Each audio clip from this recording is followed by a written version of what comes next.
ಮಾವ ಬನ್ನಿ, ಒಳಗಡೆ ಕಾಫಿ ಮಾಡಿದ್ದೇನೆ, ಎಲ್ಲರೂ ಸೇರಿ ಟೀ ಕುಡಿಯೋರಂತೆ ಬನ್ನಿ ಮಾವ. ಆಯ್ತಾ ಶಂಕರ, ಸುನಿಲ್ ಮತ್ತು ಬಸವರಾಜ ಮನೆಯಲ್ಲಿಲ್ಲವೇ? ಬಸವರಾಜ್ ಇದೀಗ ತನ್ನ ರಿಸಲ್ಟ್ ನೋಡಲು ಹೋಗಿದ್ದಾನೆ. ಸುನಿಲಂತೂ ನಿನ್ನೆ ರಾತ್ರಿ ಹೋದವನು ಇನ್ನುವರೆಗೆ ಬಂದಿಲ್ಲ. ಮಗು ಶಂಕರ, ಸುನೀಲನ ವರ್ತನೆಯು ಇತ್ತಿತ್ತಲಾಗಿ ಏಕೋ ನನಗೆ ಹಿಡಿಸದಾಗಿದೆ. ಹೀಗೆ ಆತನ ದುರ್ವರ್ತನೆ ಮುನ್ನಡೆದಿ ಆದರೆ ಮದುವೆಯಾದ ನಂತರ ಹೆಂಡತಿ ಗುಲಾಮನಾಗಿ ಮನೆಯನ್ನೆಲ್ಲ ಒಡೆಯುವನೆಂಬ ಸಂಶಯ ನನ್ನನ್ನು ಬಲವಾಗಿ ಕಾಡುತ್ತಿದೆ. ಹಾ ಶಂಕರ, ಈಗ ಆತನ ಮದುವೆ ವಿಚಾರದ ಬಗ್ಗೆ ಏನು ಮಾಡಬೇಕೆಂದು ಮಾಡಿರುವೆ? ಸುನಿಲ ತಾನು ಪ್ರೀತಿಸಿದವನೇ ಬಲಿ ಮಾಡಿಕೊಳ್ಳಬೇಕೆಂದು ಹಠ ಹಿಡಿದು ಊಟ ಸಹ ಮಾಡದೆ ಅಲೆದಾಡುತ್ತಿರುವನು. ಆದರೆ ಈ ಮದುವೆಗೆ ಬಸವರಾಜನ ಯಾಕೋ ಮತ್ತು ಅಂದಾಗ ಈ ಮದುವೆ ನಡೆಯುವುದಾದರೂ ಹೇಗೆಂತ ವಿಚಾರ ಮಾಡುತ್ತಿದ್ದೇನೆ.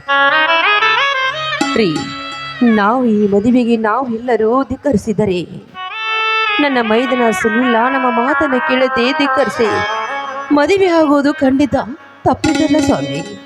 ಅದಕ್ಕಾಗಿ ಈ ಮನೆಯೇ ಕಾಲಾಂತರದಲ್ಲಿ ಮರ್ಯಾದೆಯಿಂದ ಕಾಪಾಡಿಕೊಂಡ ಬಂದ ಈ ಮನೆತನ ಮುಂದೆ ಮಾಡಿ, ಅದಕ್ಕಾಗಿ ಅವರಿಗೆ ಧಿಕ್ಕರಿಸದೆ ಒಳಗಾಗದೆ ನಾವಿಬ್ಬರು ಅವರಿಗೆ ಮದುವೆ ಹಾಕಿ ಅವರಿಬ್ಬರ ನಡುವೆ ನಿಂತು ಮದುವೆ ಮಾಡಬೇಕೆನ್ನುವುದೇ ನನ್ನ ಆಸೆ ರೀ. ಇದಕ್ಕೇನಾಗ್ತೀರಾ ನೀವು?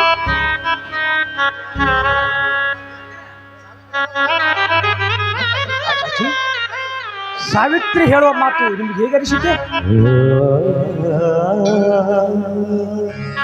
ಮಗು, ಹೊಂದಿಕೊಂಡು ನಡೆಯುವವರು ನಾವಲ್ಲಪ್ಪ, ನೀವು. ನಾನು ಬದುಕಿದರೆ ಇನ್ನೆಷ್ಟು ದಿನ ತಾನೇ ಬದುಕಿ ಉಳಿಯಬಲ್ಲೆ. ಒಟ್ಟಾಗಿ ಈ ಮನೆಯ ಅಂದ ಚಂದದ ಕುಡಿ ಬಾಳೆ ವನದಂತೆ ಸೊಂಪಾಗಿ ಚಿಗುರಿ ಫಲವನ್ನು ಬಿಟ್ಟು ನೋಡುವವರಿಗೆ ಹಣ್ಣನ್ನು ಕೊಟ್ಟು ಆನಂದಿಸುವಂತೆ 10 ಜನರ ಉತ್ತಮರ ಬಾಯಿಯಲ್ಲಿ ರಾಮಚಂದ್ರ ಮನೆಯು ಕೀರ್ತಿ ಹಾಡಿ ಹೊಗಳಬೇಕೆಂಬುದೇ ನನ್ನ ಆಸೆ. ಮಗು ಶಂಕರ, ಈ ಮನೆ ಎಂದು ಬಡಿದು ಇಬ್ಬಾಗವಾಗುವುದು, ಅಂದೇ ನನ್ನ ಮನಸ್ಸು ಇಬ್ಬಾಗವಾಗಿ ನುಚ್ಚುನೂರಾಗುವುದು.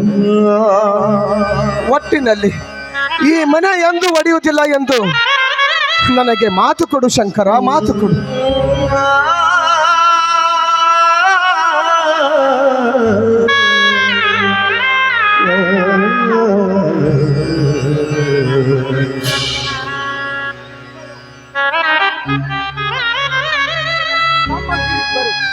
ನಮ್ಮನ್ನು ಎಷ್ಟೇ ತೊಂದರೆಗೊಳಿಸಿದರು ಅವರಿಗೆ ಬುದ್ಧಿ ಹೇಳುತ್ತಾ ಈ ಮನೆ ಒಡೆದಂತೆ ನೋಡಿಕೊಳ್ಳುತ್ತಾರೆ. ಇದಕ್ಕೆ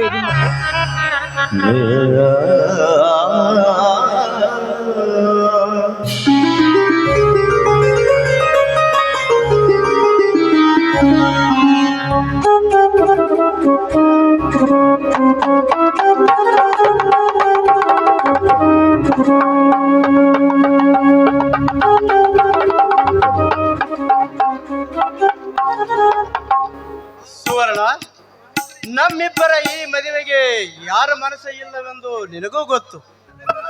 ಅದಕ್ಕಾಗಿ ಆರತಿ ಓಕಳಿ ಮಾಡುವರು ಈ ಮನೆಯಲ್ಲಿ ಇವರೆಲ್ಲ ಸತ್ತು ಹೋದಂತೆ ಸರಿ. ನಡೆ, ಒಳಗೆ ಹೋಗಿ ದೇವರಿಗೆ ನಮಸ್ಕಾರ ಮಾಡೋಣ. ನಿಂತ್ಕೊಳ್ಳಿ. ಒಂದು ವಸ್ತುವಿನ ಅಪ್ಪನೆ ಇಲ್ಲದೆ ಒಂದೇ ಹೆಜ್ಜೆ ಮುಂದಿಟ್ಟಿದ್ದಾದ್ರೆ ಪರಿಣಾಮ ನೆಟ್ಟಗಾಗಿರಕ್ಕೆ ಲಾಭಲ ಚೋಕೆ.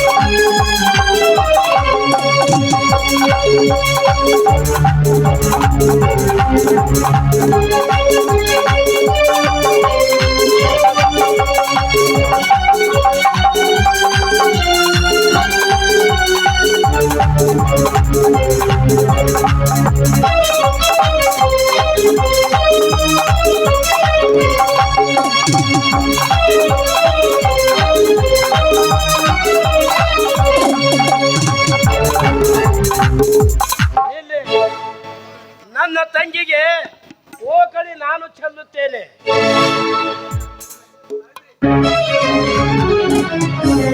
ನಿಂತ್ಕೊಳ್ಳಿ. ಏಕೆ? ಈ ಮನೆಯ ವಸ್ತುಲಾಪನೆ ಇಲ್ಲದೆ ಒಂದು ಹೆಜ್ಜೆ ಮುಂದಿಟ್ಟಿದ್ದಾದ್ರೆ ಪರಿಣಾಮ ನೆಟಕಾಗಿರ್ತದಿಲ್ಲ. ಬಲ ಚೋಕೆ. ಏಕೆ? ಈ ಮನೆಯಲ್ಲಿ ಹೆಣ್ಣೆಂಬ ಜಾತಿಯ ನಾರಿ ಅನ್ನೋದು ಇರೋದನ್ನು ಮಾತ್ರ ನೀವು ಮರೆಯಬೇಡಿ. ನೋಡಿ, ನನ್ನ ಮೈದನಿಗೆ ನಾವು ಎಲ್ಲರಿಗೂ ಬೇಡವಾಗಿರಬಹುದು. ಅವಳ ಹತ್ತಿಗೆ ಅದ. ನನ್ನ ಮೈದನಿಗೆ ನನ್ನ ಕೈಯಾರ ತುತ್ತಿಟ್ಟು ಉಳಿಸಿ ಬೆಳೆಸಬಹುದಳು ನಾನು. ನನ್ನ ಮೈದನಿಗೆ ನಾನು ಹೋಕಳಿ ಚೆಲ್ಲುತ್ತೇನೆ. ಮೈದನ ಬಾರಪ್ಪ, ಇತ್ತ ಕಡೆ ನಿಂತ್ಕೊಳ್ಳು. ನಾನು ಆರತಿ ಮಾಡಿ ಒಳಗಡೆ ಕರೆದುಕೊಳ್ಳು.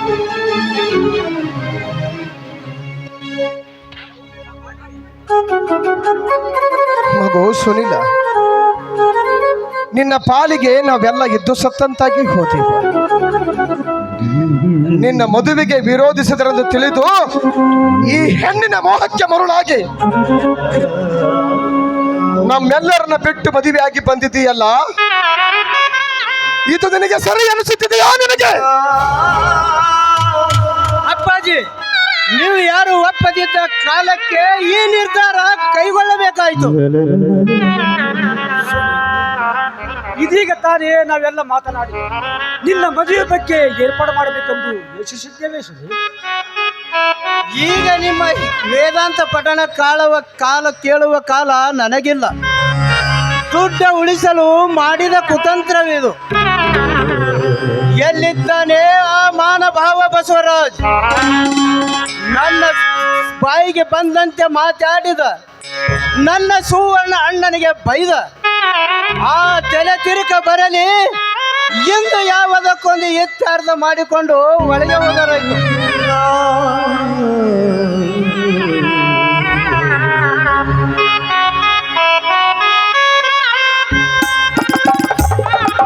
ನೋಡಮ್ಮ, ಹೊಸದಾಗಿ ಮದುವೆಯಾಗಿ ಬಂದ ನವ ದಂಪತಿಗಳಿಗೆ ಯಾವುದೋ ಸೋಂಕು ದೋಕದಂತೆ ನಿಮ್ಮ ಜೀವನ ಸರಿಯಾಗಿರಲಿ ಎಂದು ಆ ದೇವರಲ್ಲಿ ನಾನು ಬೇಡಿಕೊಳ್ಳುತ್ತೇನೆ. ಹಾ ತಂಗಿ, ಇದ್ ಕಡೆ ಒಳ್ಳೆ ನೀರು. ಏಕೆ ಒತ್ತಾಯ ಮಾಡಿದರೆ? ಇಷ್ಟ ಇರ್ಲಿಕ್ಕಿಲ್ಲ ಮೇಲಾಗಿ. ಮಕ್ಕಳಿಲ್ಲದ ನೀನು ನಿನ್ನ ಕೈಯಾರಿ ನಾನೇನಾದ್ರೂ ಆರತಿ ಮಾಡಿಸ್ಕೊಂಡ್ರೆ ನಿನ್ನ ಹಾಗೆ ನಾನು ಮಕ್ಕಳಿಲ್ಲದೆ ಈ ಸಮಾಜದಲ್ಲಿ ಬಂಜಿತನೆ ಎಂಬ ಪಟ್ಟವನ್ನ ಕಟ್ಕೊಂಡು ಈ ಭೂಮಿ ಮೇಲೆ ಬದುಕಿ ಸತ್ತು ಹೋಗಬೇಕಾಗತ್ತೆ. ಸ್ವಾಮಿ,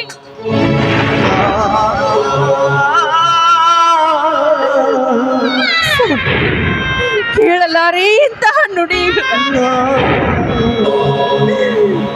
ದೇವ, ಸಿದ್ದರಾಮೇಶ್ವರ, ದುರ್ಗಾ ಮಾತೆ,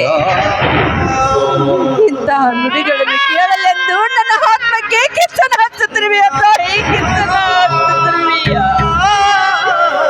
ಈಗ ನಿನಗೆ ವಂದನವಾಯ್ತೇನೆ ತಾಯಿ, ಈಗ ನಿನಗೆ ವಂದನವಾಯ್ತ. ಒಂದು ಕಡೆ ನನಗೆ ಮಕ್ಕಳಾಗಲಿಲ್ಲವೆಂದು ಒಂದು ಕಡೆ ಚಿಂತೆ ಆದ್ರೆ, ಇನ್ನೊಂದು ಕಡೆ ಜನರಾಡುವ ಮಾತುಗಳು ಚುಚ್ಚಿ ಚುಚ್ಚಿ ನನ್ನನ್ನು ಕೊಲ್ಲುತ್ತದೆ. ನನಗೆ ಮಕ್ಕಳಾಗಲಿಲ್ಲವೇ ಎಂದು. ತಾಯಿ ದುರ್ಗಾ ಮಾತೆ, ನಿನ್ನ ಒಡಲನ್ನು ಕಿಚ್ಚಿನಲ್ಲಿ ಒದ್ದಾಡುತ್ತಿರುವ ನನಗೆ ಒಂದು ಮಕ್ಕಳ ಸಂತಾನ ಕೊಡೋ ಶಕ್ತಿ ನಿನಗಿಲ್ವಾ?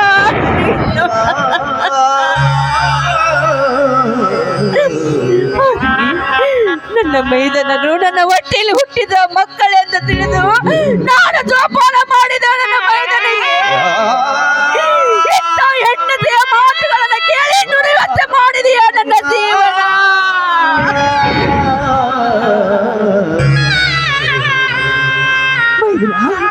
ಅಲ್ಲ ಆದರೆ ನೀವೇ ರೀತಿ ಮಾತನಾಡಬೇಕಾದ್ರೆ ನಿನ್ನ ಹೆಂಡತಿಯ ಮಾತನ್ನು ಈ ಕಠೋರ ಶಬ್ದಗಳನ್ನು ಕೇಳಿ ನನಗೆ ಸಹಿಸಿಕೊಳ್ಳಲ್ಲ ಅಂತ ಇಲ್ಲ.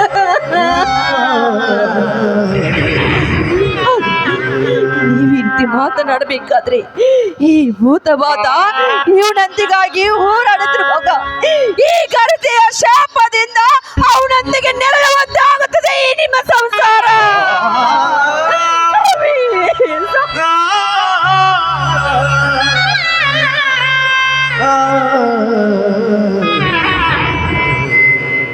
ಎಲೇ ಹಾಜರದ ಹೆಣ್ಣೆ, ನನ್ನ ಮನೆಯ ನೊಂದ ಕಳಸವಾದ ಈ ನನ್ನ ಸೊಸೆಗೆ ಇಂತಹ ಅವೆಚ್ಚ ಶಬ್ದಗಳನ್ನಾಡಿದರೆ ನಿನ್ನ ನಾಲಿಗೆಯನ್ನು ಕತ್ತರಿಸಿ ಆ ಪವಿತ್ರವಾದ ಕರತೆಯ ಪಾದರಕ್ಷೆಯನ್ನಾಗಿ ಮಾಡುತ್ತೇನೆ. ನಿಮಗೆ ಸ್ವಲ್ಪನೂ ಮನುಷ್ಯತ್ವ ಅನ್ನೋದೇ ಇಲ್ವಾ? ಒಂದು ಹೆಣ್ಣಿನ ಮೇಲೆ ದೌರ್ಜನ್ಯ ಮಾಡ್ತಾ ಇದ್ರಲ್ಲ, ನೀವು ಇದನ್ನೆಲ್ಲ ನೋಡ್ತಾ ಸುಮ್ಮನೆ ನಿಂತಿದ್ರಲ್ಲ, ನಿಮಗೇನು ಅನ್ಸೋದಿಲ್ವೇನ್ರಿ? ಮಾನವೀಯತೆ ಅನ್ನೋದೇ ಇಲ್ವಾ?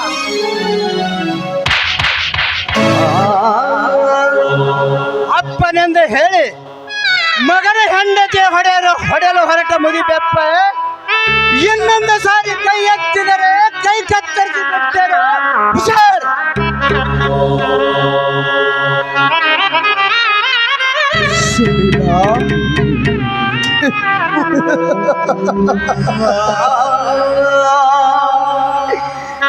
ಮೆಚ್ಚಿದೆನೋ ಎನ್ನಿನ ಕಾರ್ಯಕ್ಕೆ ಮೆಚ್ಚಿದೆ.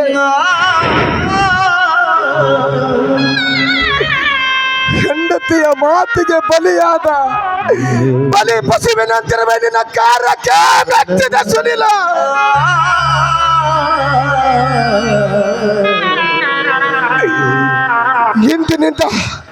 ಇಂದಿನಿಂದ ನೀನು ನನ್ನ ಮಗನಲ್ಲ, ನನ್ನ ಕುಲವೈರಿ. ಹಿಂದೆ ಔರಂಗಜೇಬನ ಕಾಲದಲ್ಲಿ ತಂದೆಯನ್ನು ಕೊಂದು ರಾಜ್ಯ ವಶಪಡಿಸಿಕೊಂಡನೆಂದು ಚರಿತ್ರೆಯಲ್ಲಿ ಓದುತ್ತೆ. ಆದರೆ ಇಂದಿನ ಈ ಕಾಲದಲ್ಲಿ ಹೆಂಡತಿ ಮಾತಿಗೆ ಬಲಿಯಾದ, ಹೆಂಡತಿ ಮಾತಿಗೆ ಕಟ ಬಿದ್ದು ಹೆತ್ತ ತಂದೆಗೆ ಕಪಾಲ ಮೋಕ್ಷ ಕೊಟ್ಟಂತಹ ಸಂಗನನ್ನು ಕಂಡಿದ್ದ ನಾನು. ಇದೆ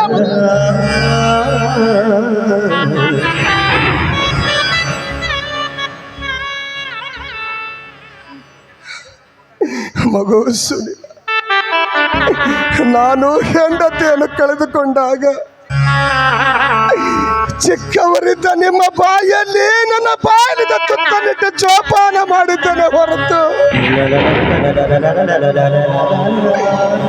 ವಿಷವನ್ನಲ್ಲಪ್ಪ, ವಿಷವನ್ನಲ್ಲ.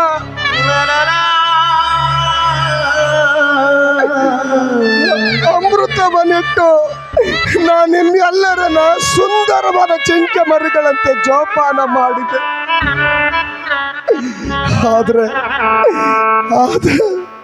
ಆದ್ರೆ ನೀನಾದ ಹಾವಿನ ಮರಿ, ಹಾವಿನ ಮರಿಯಾಗಿ ಬೆಳೆದು ನೀ ತೋರಿಸಿದೆ ನಿನ್ನ ಹಲ್ಲಿನ ರುಚಿ. ನೀ ಹೊಡೆದ ಈ ಕೈಗಳೇ ಮುಂದೊಂದು ದಿನ ದಾರಿ ಹೋಕರಿಂದ ಭಿಕ್ಷೆ ಪಡೆಯಲಿಲ್ಲ ಅಂದರೆ ನನ್ನ ಹೆಸರು ರಾಮಾಚಾರ್ಯ ಅಲ್ಲ, ಮಗು ಶಂಕರ.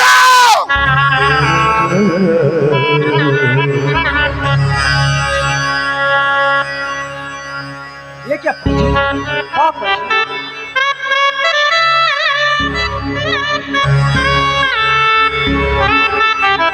ಏನ್ರಿ ಸ್ವಲ್ಪ ನಿಂತ್ಕೊಳ್ಳಿ. ಹಾಗೆ ಹೊರಟ್ಬಿಟ್ರೆ ಹೇಗೆ? ಆಸ್ತಿ ಪತ್ರಕ್ಕೆ ಸಹಿ ಹಾಕಿ ಹೋಗಿ. ಆಸ್ತಿ ಪತ್ರಕ್ಕೆ ಸಹಿ ಮಾಡಿಸ್ಕೊಳ್ಳಿ. ನಮಗೆ ಬರುವ ಅರ್ಧ ಆಸ್ತಿಯನ್ನು ಕೊಟ್ಟು ಬಿಡಿ. ಎಲ್ಲಿದೆ ಆಸ್ತಿ? ನಿಮ್ಮನಿದೆ. ಆಸ್ತಿ ನನ್ನ ಹೆಸರಿಗಿದೆ, ಅದನ್ನ ಬೇಕಾದವರಿಗೆ ಬರೆದುಕೊಂಡು ಹಕ್ಕು ನನಗಿದೆ. ಆಸ್ತಿಯನ್ನು ಕೊಡದೆ ಹೋದರೆ ಕೋರ್ಟ ಕಟ್ಟಿಯವರಿಗೆ ನಿಮ್ಮನ್ನು ಒಯ್ಯಬೇಕಾಗುತ್ತದೆ. ವಿಚಾರ ಮಾಡಿರಿ.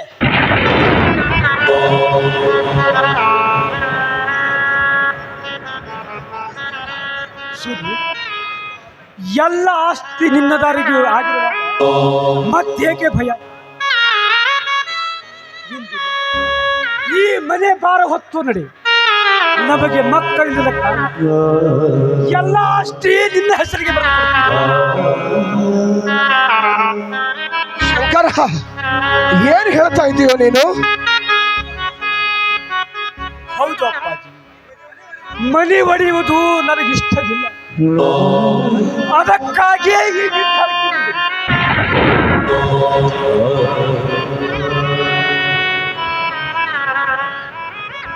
ನಾಳಂದವರ ಮನೆ ಹಾಳಂತೆ. ನಾಳೆ ನಿಮ್ಮ ಮಗ ಬಸವರಾಜ ಬಂದು ಮತ್ತೆ ತಕರಾರು ತೆಗಿಬಹುದಲ್ಲ. ಇವತ್ತೇ ಆಸ್ತಿ ಪತ್ರಕ್ಕೆ ಸಹಿ ಹಾಕಿಕೊಡಿ. ಇದಕ್ಕೆ ಸಹಿ ಹಾಕಿ.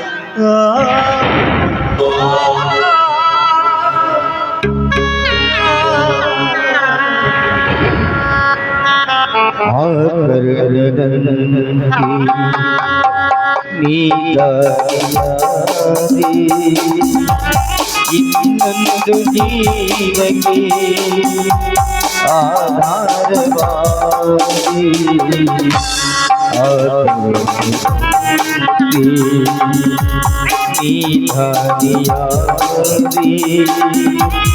ಇನ್ನೊಂದು ಜೀವಕ್ಕೆ ಆಧಾರವಾಗಿ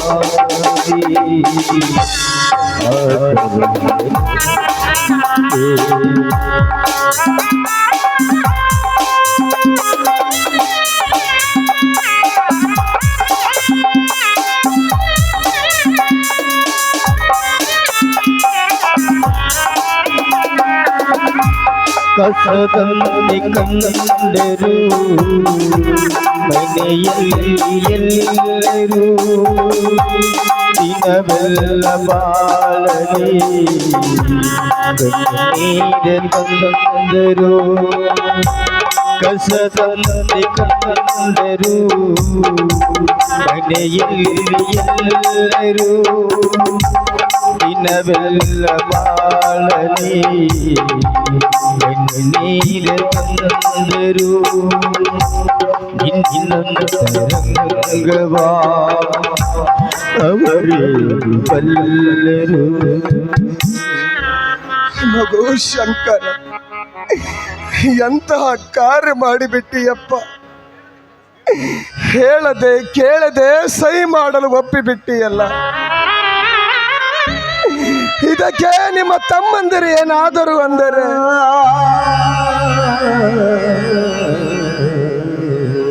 ನನ್ನ ತಮ್ಮ ಅಂತವನಲ್ಲ. ನಾ ಹೇಳಿದಂತೆ ಕೇಳಿಕೊಳ್ಳುತ್ತಾನೆ.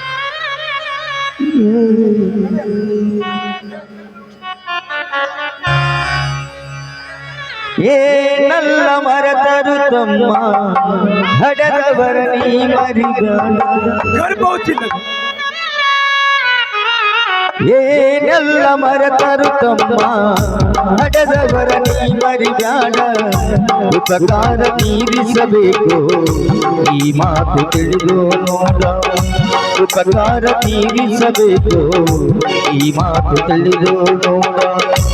ಏನೆಲ್ಲ ಮರೆತರು ತಮ್ಮ ಹಡದವರ ನೀ ಮರಿಬ್ಯಾಡ. ಏನೆಲ್ಲ ಮರೆತರು ತಮ್ಮ ಹಡದವರ ನೀ ಮರಿಬ್ಯಾಡ. ಉಪಕಾರ ತೀರಿಸಬೇಕು ಈ ಮಾತು ತಿಳಿದು ನೋಡ.